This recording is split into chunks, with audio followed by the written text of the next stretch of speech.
If you want to really get it nice and strong, you can loop it underneath a previous section. I like to just go the full length when I'm knotting to ensure that it's on there pretty good.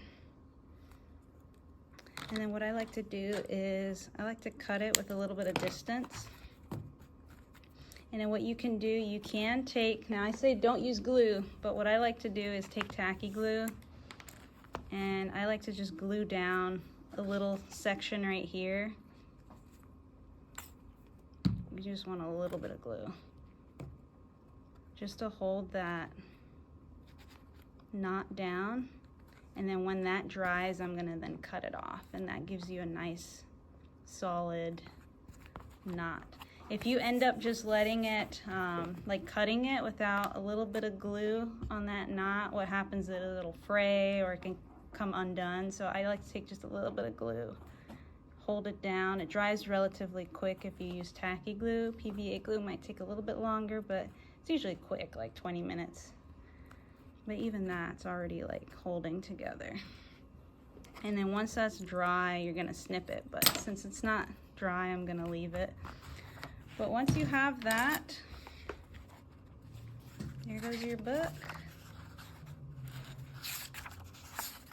Now you'll notice that this is probably the part where it can get a little annoying visually. So what I like to do is pull this loop up a little bit, slip it underneath, just to clean it up.